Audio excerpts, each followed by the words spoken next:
Today we're going to talk about the Hoka Tracer. Bear with me because there's a big story behind the Hoka Tracer and there's lots of comparison between Hoka and Hoka, so the Hoka Tracer against other Hoka shoes, and there's lots of comparison about the Tracer versus the rest of the market. So bear with me. So like I said, today we're going to talk about the Hoka Tracer. The newest shoe from Hoka that is different than all other Hokas. And we're going to talk about the Tracer, but we need to compare it to something. We can't just talk about the great aspects of the Tracer without having something to compare it to. And so today we're going to compare it to the Saucony Kinvara. They're very similar in construction. They're going after the same athlete, essentially. And so it makes some sense to talk about the two shoes together. So with that, let's get started. Let's take a look at just some pure numbers with the Hoka Tracer versus the Saucony Kinvara. Price. The Tracer is $130, the Kinvara is $110. So that's a plus to the Kinvara. Weight. The Tracer is 7.0 ounces, the Kinvara is 7.8 ounces. We'll give that plus to the Tracer. The midsole volume, or overall stack height. So when you read this, it's 24 millimeters in the heel and 20 millimeters in the forefoot for the Tracer. And it's 20 millimeters in the heel and 18 millimeters in the forefoot for the Kinvara. So a very slight difference, 2 millimeter difference. More than likely, you won't feel it.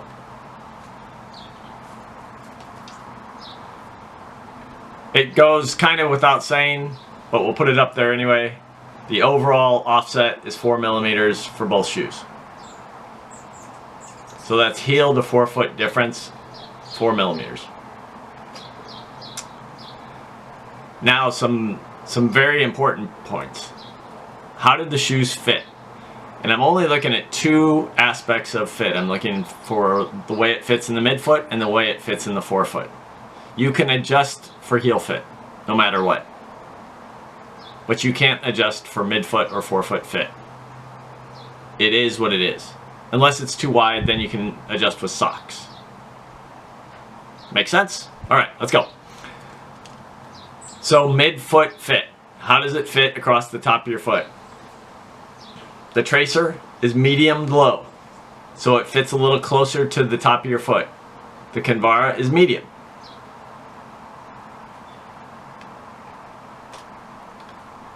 Forefoot. What is it? What's that toe box fit like? Are your toes going to be able to splay nicely, or are they going to be pinched? That's what we're looking for. Tracer, medium to narrow. Kinvara, medium. So overall, the shoes are quite similar in makeup. There's a $20 difference in price. The Kinvara fits medium, means it fits more feet.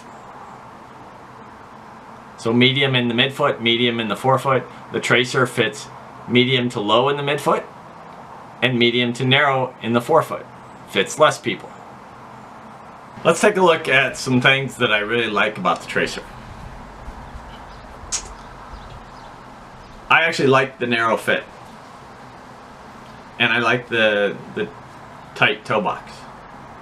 Or midfoot. That fits my foot really well. So I like that. I really appreciate the firm feel. So it is not soft. It is very firm. And I appreciate that. And you've heard me talk about Hoka shoes in general, where they don't flex. Most Hoka shoes just roll through transition instead of flex through transition. I like the fact that this one flexes through transition. So that's a benefit. There's no such thing as a perfect shoe. So with that, there are some things on the Tracer that I think could be better, or simply don't like, whatever. So the first thing is in the upper fit, and this is actually the upper follows the last of the shoe. So this is more a change to the last that I believe Hoka needs to make, not to just the fit of this shoe. But they have a really odd collar in this shoe versus the Kinvara or shoes from other brands. It just has an odd fit, the way it fits around my ankle and underneath my ankle and all that. So it's not that I don't like it, I just don't think it's that good. I think that there are better ways to create a nicer fit, something that's a little bit more comfortable. It's just not super comfortable. Part of that is the other thing I don't like, is I am not a fan of this tongue. This tongue, it's how they're saving weight. There's no doubt about it. They're saving weight through the tongue. That's part of it. Okay, it's not all of it, but that's part of it. I don't like it. I would much rather have a regular tongue. This isn't a racing flat. It's a everyday training shoe. And I want comfort in an everyday training shoe. This tongue is not comfortable. So the way this collar is designed, plus the tongue, just make for a not as comfortable a ride as possible. There's also, when you put the shoe on, it is really narrow. Like you can feel the ridge on here when you put it on. I don't have a problem with that, because my foot's fairly narrow as it is, but I can see where some people will have a problem with it. That you'll just feel that ridge way too much. Comparing the two shoes, Kinvara on this side and Tracer on this side, there's some stark contrasts between them. Yes, they are similar midsole heights and they are similar weights. The Tracer is 0.8 of an ounce lighter than the Kinvara, but there are some major differences in the shape of the midsole. Overall, if you look at the two shoes, you'll see that the Kinvara has a much wider base than the Tracer. I think if you looked at the bottom of the last, they're probably quite similar. There's probably no difference in the bottom of the last. But the way the midsole is constructed, the Kinvara is wider, has a wider flare, so as it comes from the last, it flares out, where the Tracer doesn't. It comes from the last and it goes straight down. So it's a narrower construction all the way through. That's a big reason why the shoe's lighter. There's less foam. So even though there's 2 millimeters more foam in the Tracer, there's actually less on the side. It doesn't flare out as much. So that's where the weight savings, that's where the major weight savings are. The weight, you're not going to be able to really tell the difference between 7 ounces on the Tracer and 7.8 on the Kinvara. Yes, it's a big difference in terms of total weight. but we're still talking about 7 ounces of shoe, so it's not that big of a difference. There is a very different ride between the two, and there is a very different fit between the two. The function is very similar. The type of runner that needs this shoe or wants this shoe is going to be very similar. You're going to be fairly efficient. You're going to have really good running form. You're probably going to run with your foot landing center of mass, which makes it midfoot to forefoot. And you're going to run light on your feet. That doesn't mean that you are lightweight. That means you're going to run light on your feet. If you run really heavy, you're probably not going to like the feel of this shoe. You're probably going to feel the road more than you do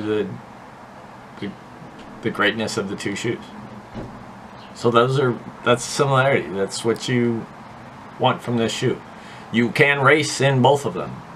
They're light enough that you can go race. Proven point at the Hawaii Ironman World Championships. The Kinvara could be its own brand. It's that popular to race the marathon in.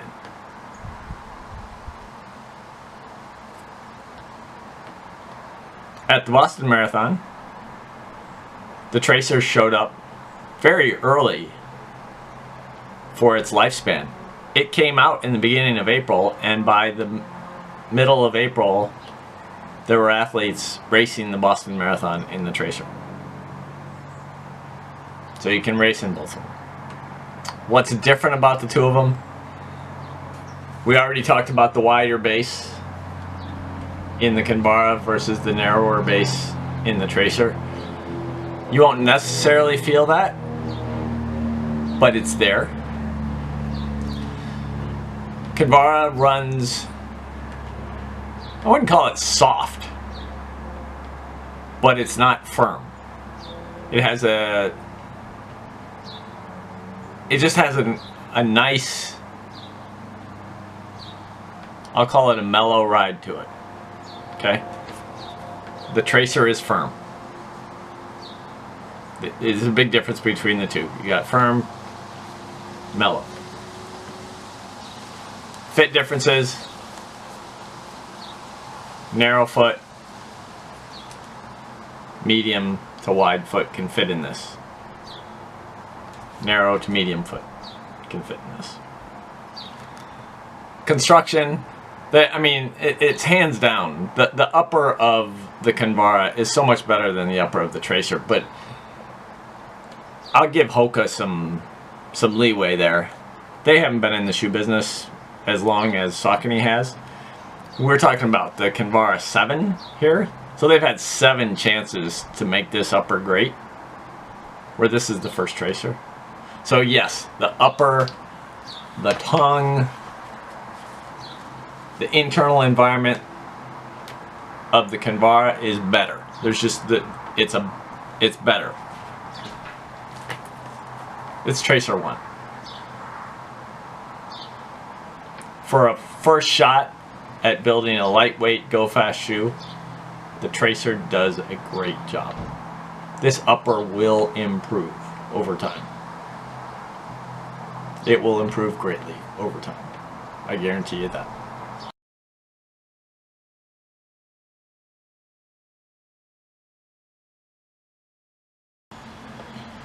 I get a lot of questions about the Tracer and the other shoe that came out with it at the same time, the Clayton. How they compare to each other, and then how they compare to one particular shoe from Hoka, the Clifton. So let me see if I can shed some light on that. Let's take a look at the Tracer versus Clayton and Clifton. Okay, so Clifton is soft, has a rocker. Clayton is firm, has a rocker. They're both fairly maximal in their construction.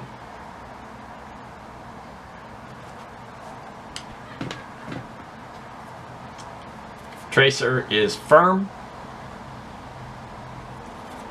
doesn't have a rocker, or maybe it does, but it flexes.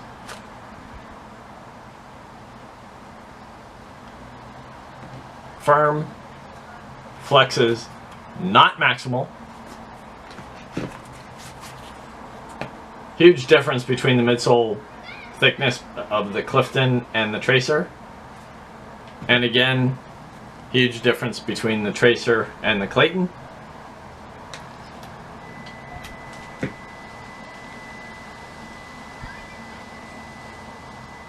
If you want the lightest, fastest shoe Hoka makes, this is it. But more than likely, you're going to compare this to the rest of the market, not to other Hoka shoes.